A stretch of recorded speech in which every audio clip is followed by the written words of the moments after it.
Vendredi matin, les élèves et enseignants du lycée Jean de Pange à Sarreguemines ont été évacués suite à une alerte à la bombe. Après une levée de doute menée par une dizaine de policiers, les élèves ont pu gagner leur salle de classe aux alentours de 10h. Une enquête a été ouverte. Hier, Bérenthal commémorait les 80 ans de sa libération. Aux côtés du maire Serge Weil, habitants, porte-drapeaux, scolaires, anciens combattants et sapeurs-pompiers ont rendu hommage aux 16 personnes qui ont péri durant la Seconde Guerre mondiale. La cérémonie s'est achevée par un défilé de véhicules militaires d'époque. Le MOSA, musée de street art de Beach, est porte close depuis février. En cause, le non-paiement des 2 derniers loyers annuels par l'exploitant. La mairie a résilié le bail et changé les serrures. Faute de régularisation, les œuvres pourraient être remises à leurs propriétaires. Après 1 an de travaux, la maison des assistantes maternelles au Petit Pois de Binin s'apprête à ouvrir ses portes. Les locaux ont été entièrement rénovés de fond en comble. L'établissement pourra accueillir jusqu'à 16 enfants simultanément. Le centre départemental de l'enfance se refait une beauté. La Pouponnière compte désormais un nouvel espace polyvalent, une pataugeoire, une terrasse, ainsi qu'une salle paramédicale flambant neuve. Objectif, mieux accueillir les enfants et attirer de nouveaux professionnels. Premier tour de la finale départementale du concours Les Petits Champions de la lecture, destiné aux élèves de CM1 et CM2, Hugo de Velferdin et Mila de Blisbruck ont séduit le jury par leur diction et leur expression. Ils participeront au second tour le 26 mars à Petite-Rosselle. L'école de triathlon de Sarreguemines se prépare pour la compétition Bike and Run du 30 mars en forêt du Bourholz. L'épreuve est ouverte à tous dès l'âge de 6 ans. Les 6 à 9 ans parcourront 2 km, les 10 à 13 ans 4 km. Une épreuve de 12 km est également proposée. Bonjour à tous, soyez les bienvenus sur Mosaïque Cristal. Vous regardez le 30 minutes, ravi de vous retrouver. Notre invité ce lundi, un père de famille fort bachois qui se bat pour offrir à son fils autiste un accompagnement adapté à ses besoins. Confronté au manque de structures spécialisées, Tobias Jacob souhaite lancer un projet pilote en Moselle pour réduire la distance entre l'enfant et les spécialistes. On fera le point dans cette émission. On commence avec cette grosse frayeur au lycée Jean de Pange. Une alerte à la bombe a été déclenchée vendredi matin, peu avant le début des cours. À 7h30, les élèves ainsi que les équipes pédagogiques n'ont pas pu accéder à l'établissement. Après une levée de doute menée par une dizaine de policiers, les élèves ont pu regagner leur salle de classe aux alentours de 10h. Explication avec le commandant divisionnaire dans cette interview réalisée sur place vendredi matin. La police nationale a été mise en alerte en fin de journée hier d'un signalement sur les plateformes Pharos qui signalent les comportements illicites sur les réseaux sociaux, de menaces qui étaient proférées par les réseaux sociaux, d'un passage à l'acte de type djihadiste sur le lycée Jean de Pange aujourd'hui. Ces menaces ont été simplement relayées par des réseaux sociaux, ce qui nous a amené à déclencher un double protocole, un protocole de principe de précaution vu avec la direction de l'établissement et l'éducation nationale visant simplement à faire une levée de doute. C'est ce qui a été fait ce matin. L'ensemble des vérifications a été effectué au sein de l'établissement. Aucun colis suspect ni aucun élément suspect n'ont été relevés, ce qui entraîne une décision de la direction de l'établissement de réouvrir le site. Et parallèlement, je peux simplement vous informer que nous avons identifié et procédé à l'interpellation ce matin d'une personne qui est en garde à vue dans nos locaux pour menaces, apologie du terrorisme et menaces de destruction. Et on a appris ce matin que la personne interpellée est un jeune Sarregueminois. Il ne serait pas scolarisé au lycée Jean de Pange. Après une mise en garde à vue vendredi, il a été remis en liberté. L'enquête se poursuit. Autre fait marquant de l'actualité de ces derniers jours, un homme de 76 ans est porté disparu. Serge Schott est parti se promener en forêt de Bérenthal jeudi après-midi, mais n'a pas donné signe de vie depuis. Malgré les moyens déployés par les gendarmes et la mobilisation des habitants, le septuagénaire reste introuvable. Une équipe de plongeurs va intervenir pour sonder les étangs situés à proximité. Au moment de sa disparition, le Bérenthalois portait une veste en cuir noir, des baskets blanches et un pantalon de survêtement. Si vous avez des informations susceptibles de le retrouver, vous pouvez appeler le 03 87 06 57 63 ou le 06 30 45 92 56. Changeons de registre, les commémorations des 80 ans de la libération se poursuivent. De très nombreuses cérémonies sont prévues ce week-end dans le pays de Beach. Hier, Bérenthal a rendu hommage à ses libérateurs et habitants tombés pendant la Seconde Guerre mondiale. Retour en images dans ce reportage de Guillaume Dumonteil. Ceux qui ne peuvent se rappeler le passé sont condamnés à le répéter. L'époque à laquelle le pasteur Kim Geertz fait référence ici, c'est la Seconde Guerre mondiale. Une page très sombre de notre histoire qui a causé la mort de dizaines de millions de personnes qui vivaient dans le monde entier, mais également chez nous, dans les communes de notre arrondissement frontalier. À Bärental, par exemple, des habitants sont morts. Le monument érigé en bas de l'église protestante est là pour nous le rappeler. Ce dimanche matin, durant son discours, le maire de la commune a indiqué à la population et aux autorités politiques et militaires comment ils ont perdu la vie. Bärental est libéré le 17 mars. La guerre n'est pas finie, car les mines continuent à tuer après le feu des hostilités. Le bilan de cet hiver de guerre en perte est très lourd. 16 civils tués à Bärental, 8 hommes, 6 femmes et 2 petits garçons sur l'ensemble de la guerre. 2 sont morts au front en 1940. 27 jeunes de la commune ont été incorporés de force et 16 d'entre eux trouvèrent la mort. Pour se souvenir, et à l'occasion du 80e anniversaire de la libération de la commune, de nombreux groupes de personnes étaient rassemblés, notamment la chorale L'air de rien, des porte-drapeaux et des anciens combattants, des enfants de l'école élémentaire et du conseil municipal des jeunes de la commune, et des délégations du CEFIM de Beach, des sapeurs-pompiers et des membres de la préparation militaire marine de Strasbourg. Tous étaient là pour célébrer la mémoire tout à la fois des victimes et des libérateurs. C'est évidemment avec un profond respect et une indicible émotion qui nous est permis aujourd'hui de rendre hommage à ceux qui ont libéré du joug nazi notre village. Et si l'on oublie plus facilement ceux qui nous ont fait du bien que ceux qui nous ont fait du mal, c'est un peu grâce à l'engagement de vous tous qu'on peut aujourd'hui inverser le sens de cette maxime. La cérémonie s'est conclue de manière impressionnante avec un défilé de véhicules militaires d'époque. Mauvaise nouvelle pour les adeptes de street art et d'art urbain. Depuis quelques semaines, le musée Moza à Beach est porte close. En cause, le non-paiement du loyer par l'exploitant à la municipalité. Précision avec Emilia Zil. Ceux qui voulaient visiter le Moza on the Beach depuis le mois de février ont trouvé porte close et une affiche indiquant une fermeture pour des raisons techniques. Eh bien tout simplement parce qu'on a fermé les portes à l'exploitant pour non-paiement du loyer. Non-paiement du loyer sur l'exercice 2024 et 2025 en l'occurrence. Le loyer annuel s'élève à 7 000 €. Après plusieurs relances de la part de la commune, la convention de location a été résiliée par la ville pour défaut de paiement. Puis un huissier en a fait le constat avant un changement de serrure. On a changé effectivement les serrures, les barillet parce qu'on est propriétaire de ce site et donc on a refusé l'accès à celui qui aurait été un occupant sans titre et sans droit. Pour le maire, ce musée d'art urbain reste un beau projet. Il espère donc une régularisation de la part de l'exploitant du musée. Le projet reste intéressant. Dès lors que l'exploitant s'acquittera de ses obligations, eh bien, il pourra réouvrir le musée pour le bien-être de l'ensemble du public qui jusque-là a toujours trouvé ce musée attractif. C'est innovant sur ce côté du territoire, il faut le dire. Le projet, je le dis aussi, reste et demeure intéressant. Après, c'est une question de gestion, d'exploitant, parfois de personnes. Dans l'éventualité où l'exploitant ne s'acquitterait pas des loyers de 2024 et 2025, la mairie prendrait contact avec les différents artistes. L'objectif étant de déterminer à qui appartiennent les œuvres sur les murs, aux artistes ou à l'exploitant. Stanislas Bellhomme, gérant du Moza, n'a pas souhaité s'exprimer pour le moment. Les portes du musée d'art urbain et de street art resteront donc fermées pour une durée indéterminée. Direction Binain, où un nouveau lieu dédié à l'accueil des tout-petits va ouvrir ses portes. Après plusieurs mois de travaux, la maison des assistantes maternelles au Petit Pois s'apprête à offrir aux enfants et à leurs familles un espace rénové et adapté à leurs besoins. Ce projet marque une étape importante dans l'amélioration de l'accueil des jeunes enfants dans la commune. Reportage d'Emilia Zil et Noan Kouka. Après un an de travaux, la maison des assistantes maternelles au Petit Pois de Binain est enfin prête à accueillir ses premiers enfants. Le projet a nécessité un investissement de 366 244 €, dont une grande partie financée par la commune et en parallèle par les subventions du département et de la CAF.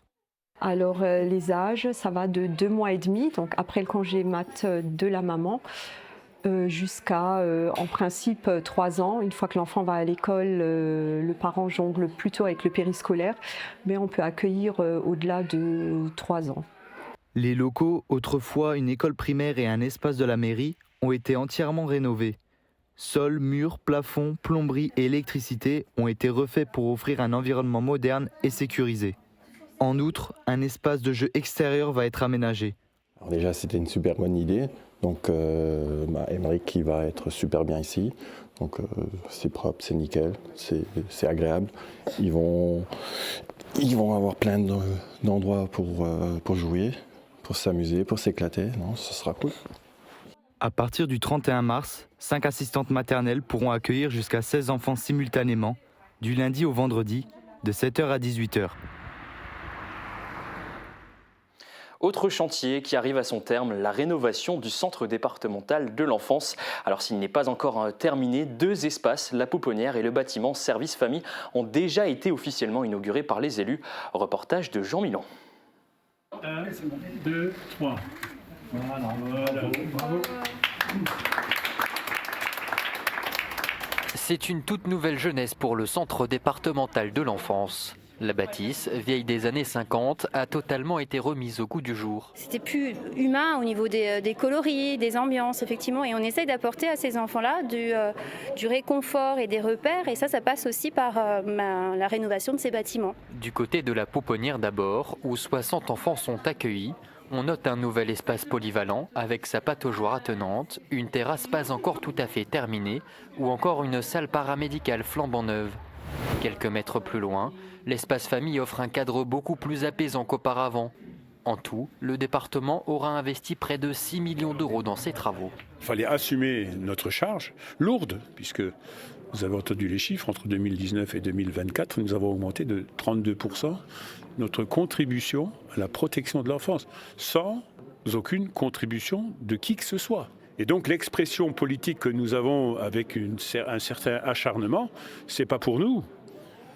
C'est pas pour le plaisir d'un président ou d'un vice-président, c'est pour ses enfants. Des enfants malheureusement toujours plus nombreux. Au 31 janvier, on en comptait 2268 sur le département, soit environ 50% de plus qu'il y a 15 ans.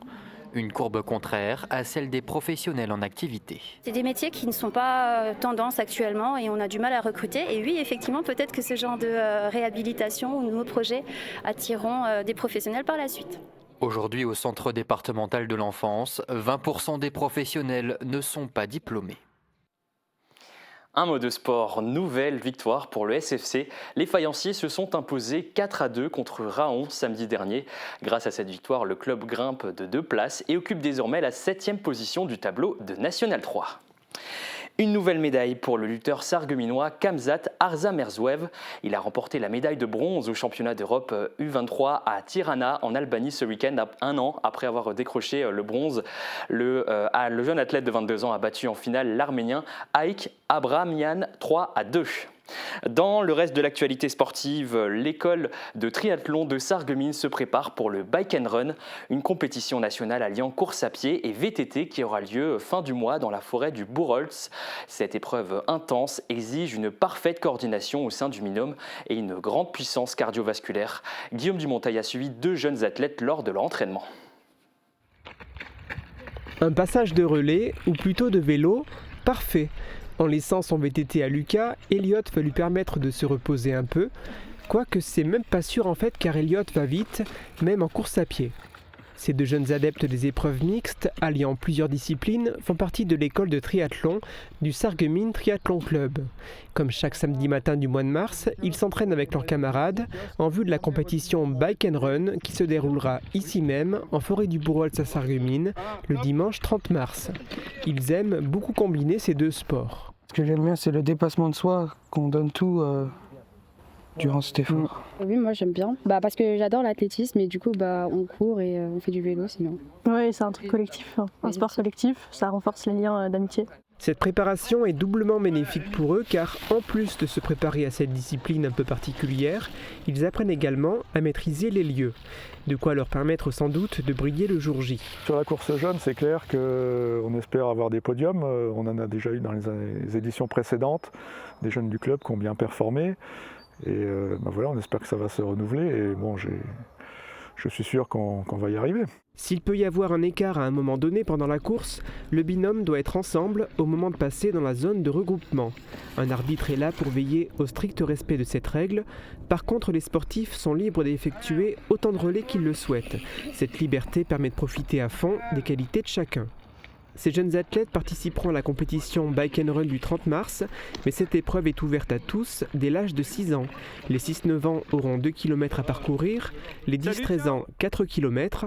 Enfin, il y aura une épreuve XS de 12 km ouverte à partir de l'âge de 14 ans. Renseignements et inscriptions sur le site internet du Sarreguemines Triathlon Club. Et puis vous avez peut-être chez vous un ou des vélos que vous souhaiteriez faire réparer. Dont vous souhaiteriez vous séparer. Sachez que l'association Sarreguemines à vélo organise samedi prochain une opération de récupération. Rendez-vous dans la cour de l'école de Neufgrange de 10h à midi. Les 2 roues collectées seront réparées ou recyclées puis revendues lors de la bourse au vélo du 30 mars au profit des Restos du Cœur. Pour les plus motivés, une sortie à vélo est également prévue. Départ à 10h de l'Office du tourisme de Sarreguemines. À suivre, notre invité du jour, Tobias Jacob, un père de famille fort-bachois qui souhaite obtenir l'ouverture d'une structure d'accompagnement pour les enfants autistes. Restez avec nous. Couverture, crépissage, peinture et isolation. Avec Modern Habitat, votre maison sera belle et confortable par tous les temps.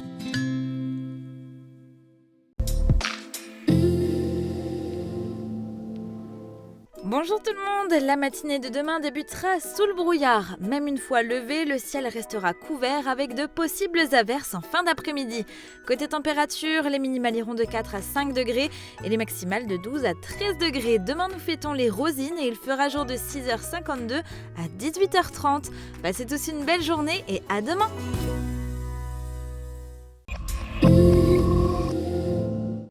Les voix sauvages se font entendre avec Mireille de Plate. Retrouvez tout au long de l'année à Sarreguemines de nombreux temps forts autour de la langue francique. Spectacles, conférences, projections, rencontres, ateliers, visites, expositions et bien d'autres surprises sur une thématique rugissante. Le Plate à Sarreguemines se vit au quotidien. Programme complet sur plate.sarreguemines.fr. Quand j'écoute de la musique, mes écouteurs ne tiennent pas bien. Qu'est-ce que je peux faire ? La passion de l'audition a une solution pour vous. Des embouts fabriqués sur mesure grâce à un scan 3D de votre oreille. Et en plus, ils sont adaptés à toute marque d'écouteurs.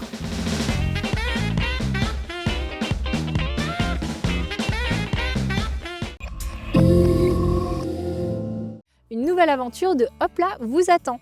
Cette semaine, j'ai choisi de vous faire découvrir le moulin des Juilaires situé à Volminster. Ce site unique en son genre propose une grande diversité d'installations. Nous allons découvrir ensemble le musée de la farine, son rucher-école et sa scierie. Nous sillonnerons également ensemble le territoire à la rencontre de ceux et celles qui font vivre le territoire. Rendez-vous ce mercredi à midi sur Mosaïque Cristal. C'est parti pour une nouvelle aventure en immersion. Cette semaine, je vous embarque dans l'univers de Johanna Lagrave au Pot Milneuve pour découvrir son processus de création. J'aime bien travailler vite en fait et j'ai appris petit à petit à peaufiner les détails parce que je me suis rendu compte que finalement déjà ça donnait une autre dimension à mon travail et surtout l'aquarelle en fait ce qui est bien c'est qu'il y a un peu cet aspect méditatif aussi quand on travaille à l'aquarelle, le fait, on est obligé de prendre patience en fait, parce que ça se travaille couche par couche. Tu vas pas du tout travailler là-dessus, tu vas travailler sur toi-même. Oh, wow. Quand j'ai commencé à peindre, j'ai toujours voulu travailler sur des grandes toiles.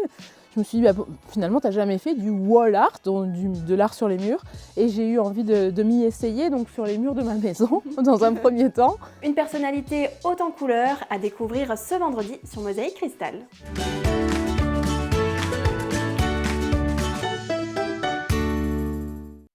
Chaque année en France, des milliers de familles se battent pour offrir à leurs enfants autistes un accompagnement adapté. Mais face au manque de structure et au délai d'attente, beaucoup se retrouvent livrés à elles-mêmes. C'est le cas de Tobias Jacob, Pierre d'Adam, 11 ans. Aujourd'hui, il porte un projet ambitieux pour améliorer la prise en charge des enfants atteints de ce handicap dans sa région. Bonjour Tobias, Jacob, bonjour. Merci d'être avec nous. Avant de parler de votre démarche, découvrons ensemble le quotidien de votre fils et votre lutte depuis 7 ans pour obtenir un accompagnement digne de ce nom. Une épreuve avant tout administrative. Reportage de Mathéo Philippe. Le soleil n'est pas encore levé, Mais la lumière s'allume chez Adam. Adam, c'est pas fini, viens là. Il est 6 heures et ce préadolescent se prépare pour l'école, toujours avec l'aide de son père, car Adam, 11 ans, est diagnostiqué autiste. Il arrive, mais comme dit, le souci c'est le temps qu'il met. Et c'est aussi, il a tendance à se perdre. Donc vous allez le retrouver avec une seule chaussette au pied, pas de t-shirt. Le matin, c'est la même routine pour rester organisé. Pendant que Tobias prépare le petit déjeuner, Adam, lui, apprend à lire.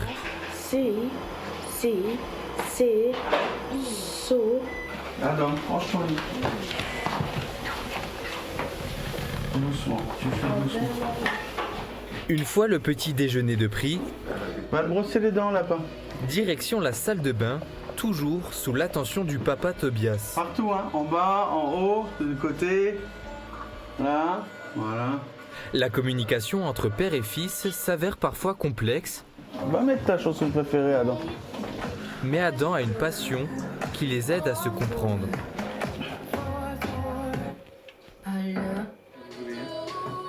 Il aime beaucoup la musique, c'est quelque chose qui lui permettra d'être créatif plus tard.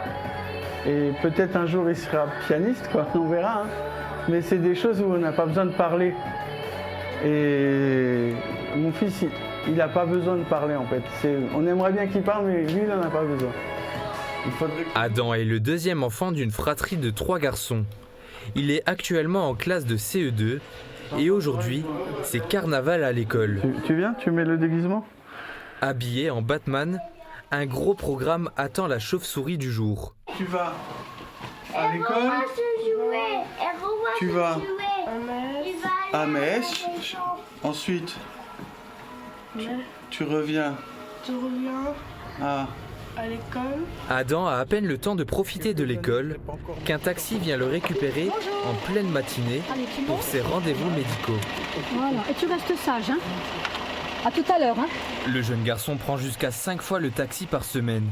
Une aide jugée insuffisante par Tobias, qui se bat depuis 7 ans pour que son fils bénéficie d'une prise en charge adaptée. C'est ça, c'est une structure d'accompagnement mobile avec des spécialistes qui vont dans les écoles, des droits notifiés par les MDPH, et ça fait 7 ans qu'on est sur liste d'attente. Parce que 7 ans sur une scolarité, chez un enfant standard, ça pose déjà des sacrés problèmes. Si vous n'êtes pas scolarisé comme il faut pendant 7 ans, je fatigue beaucoup, hein, c'est difficile. Alors, le Forbachois décide d'attaquer en justice notamment l'État pour défaut de prise en charge. Une cagnotte a été ouverte pour couvrir les frais d'avocat qui s'élèvent à 10 000 €. Mais le papa n'en reste pas là. Il est en train de créer une association pour les familles dans la même situation que lui et en a profité pour lancer une pétition pour créer un service spécialisé pour l'accompagnement d'enfants autistes. Ce que je veux obtenir, c'est la liquidation des droits pour les enfants en situation de handicap, en particulier les enfants autistes. Sur les 75 000 habitants de la communauté d'agglomération Forbach-Port-de-France, 775 personnes sont déclarées autistes. Tobias Jacob, on l'a vu, pour faire bouger les choses, vous avez multiplié les actions. La plus ambitieuse d'entre elles, c'est la création de votre propre structure, l'association La Voix d'Adam. Où en est le projet à l'heure où on se parle ? Alors on a eu une réunion avec le premier cercle des adhérents, enfin les fondateurs, samedi dernier. Voilà, donc on a pas invité trop de monde, parce qu'on veut rester concis dans ce qu'on veut faire. Enfin, on a encore du travail à faire. On a presque fini de rédiger les statuts. On commence à travailler sur le projet associatif et le règlement intérieur. Donc, c'est les démarches classiques qu'il faut faire quand on crée une association, quoi. J'ai rendez-vous sur Metz bientôt pour faire relire tout ça et déposer ça dès que possible. Je crois Saint-Avold pour déposer les statuts, quoi. Voilà. Et donc vous visez une ouverture à quelle échéance de l'association ? J'aimerais que ça se fasse dans les 2 mois. Quel type d'accompagnement proposera votre structure et quel sera son champ d'action ? Alors dans un premier temps, ça va être de l'entraide, ça va être aiguiller les parents, ça va être prendre le café, tout simplement avec d'autres parents pour construire ensemble en fait le projet aussi. J'ai une idée de ce que je veux faire, mais je veux aussi qu'on soit, on va dire qu'on s'appuie aussi sur le quotidien des autres parents qui vont être membres. Donc il y a un travail d'écoute et un travail comment dire, de synthèse à faire. Voilà. On va proposer aussi dans un deuxième temps des activités, parce qu'il faut que les adhérents ils fassent connaissance les uns avec les autres. Donc question qui crée des contacts et que l'entraide ne soit pas juste un projet et qu'elle soit effective en fait. Parce que c'est ça, les parents, souvent, quand on a un enfant en situation de handicap, ils sont isolés. Et le premier but de l'association, c'est de rompre cet isolement. Et cette association, elle a été créée pas seulement pour créer une structure, c'est pas seulement créer une structure, c'est aussi du militantisme. Tout à fait. Donc notre objectif, c'est de peser un peu plus, parce que tout seul, on n'est personne, en fait, c'est ça. On voit pas, on a beau, ça fait 7 ans qu'on est sur liste d'attente, ça intéresse personne. J'ai eu, à part le maire de Forbach, aucun autre politique qui était plus ou moins sensible à la cause. On a créé une procédure, on a porté plainte contre l'État. J'ai pas eu aucune réponse de la MDPH, aucune réponse du préfet, aucune réponse de personne qui pourrait éventuellement nous aider. Je veux dire, je comprends pas pourquoi ça fait tellement peur aux politiques, ou je sais pas. Donc je sais pas trop pourquoi on attend tellement, nous. Donc on va arrêter d'attendre. Donc on va créer d'autres procédures, on va inciter les parents à se défendre en fait, parce que c'est ça. Parce que nos enfants ont des droits et c'est pas normal que ces droits-là soient pas liquidables. Ça sert à quoi de faire des démarches pendant 6 mois pour obtenir une notification de la MDPH si derrière on est obligé de faire un combat de titans pendant 7 ans pour avoir une place dans une structure? Vous parliez d'autres procédures. Justement, quel type de procédure vous souhaitez engager? Quel type d'action? Dans un premier temps, la même. On va voir les dossiers des différents parents, on va porter, on va les aider, parce que ce qui fonctionne, là, ça s'appelle la voie d'an pour une raison, pour montrer le chemin à d'autres, jusqu'à ce que ça bouge en fait.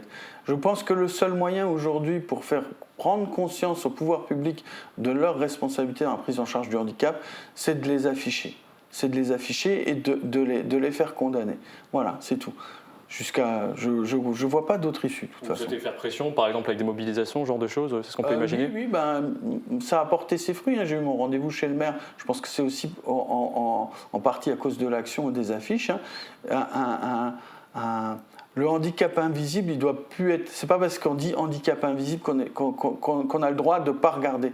Les enfants en situation de handicap, ils ont les mêmes droits que tous les autres enfants, c'est-à-dire à une scolarité et à être inclus dans le monde, dans la vie active. Et aujourd'hui, qu'est-ce qu'on fait? On les met de côté. On attend que ça se passe. Et moi, je veux pas que mon fils un jour il soit dépendant de qui que ce soit. Donc voilà. À travers cette association, vous espérez pouvoir accompagner combien d'enfants autistes en même temps? Autant qu'on pourra, parce que je ne vais pas vous faire de promesses, on n'en est qu'au début du combat, donc je ne peux pas m'engager sur quelque chose de ferme. Pour le moment, on n'a pas encore nos financements, donc on a encore beaucoup de travail à faire. On est au début, mais moi, on fera tout ce qu'on peut, voilà, collectivement. Et donc vous comptez accompagner des jeunes autistes, mais jusqu'à quel âge? Alors, on va commencer par faire un travail sur l'école, sur l'école inclusive. Je vais proposer des solutions aux maires de Forbach ou à d'autres qui voudront bien en tenir compte pour améliorer la prise en charge actuelle. Il y a des petits aménagements qu'on peut faire qui ne coûtent rien, voir déjà comment on arrive à obtenir ça. Il y a plein de choses, des détails qui des détails qui peuvent faciliter les choses. Aujourd'hui, il n'y a quasiment aucun contact entre les enseignants et les professionnels qui s'occupent de nos enfants. Déjà ça. Il n'y a pas de passerelle entre les IME et les écoles. Il n'y a pas de vraie inclusion en fait. Il y a des choses à travailler et il n'y a pas beaucoup de formation non plus. Les enseignants ne sont pas formés à l'autisme. Ça aussi, il y a des choses à faire. Donc, je pense que les budgets et les finances, c'est pas tellement un problème en fait. C'est surtout une question d'organisation et de mise en œuvre qu'il faut appuyer. Donc voilà. Vous l'avez dit, votre association sera implantée à Forbach. Pour autant, elle sera ouverte aux familles du territoire de Bitche et Sarreguemines. On fera tout notre possible. Je ne vais pas m'engager. Ça va dépendre des adhérents, ça va dépendre de ce qu'on est capable de faire. Je peux pas, pour le moment, c'est vrai que c'est une belle promesse, mais jusqu'à maintenant, j'ai réussi à tenir tous mes engagements. Je ne fais pas de promesses, c'est déjà parce que nous, ça fait 7 ans qu'on nous promet une place, donc moi je ne vais pas faire la même erreur. Moi par contre, quand je vous dis quelque chose, je le ferai. Voilà. C'est un projet ambitieux. Qui c'est qui vous soutient dans cette initiative? Alors j'ai eu des contacts avec la FCPE 57, j'espère obtenir le soutien du maire de notre ville. J'ai des personnes qui sont parmi les membres fondateurs de notre association qui travaillent dans différentes administrations, des enseignants. J'ai lancé une pétition avec 700 signatures, donc, où on a 700 personnes, et je pense que notre première ressource, ça va être nous-mêmes, les parents en situation de handicap, donc voilà. Merci beaucoup Tobias Jacob d'avoir répondu à nos questions. Et pour ceux qui souhaiteraient en savoir plus ou vous apporter leur soutien, rendez-vous sur la page Facebook La Voix d'Adam. Merci Jacob.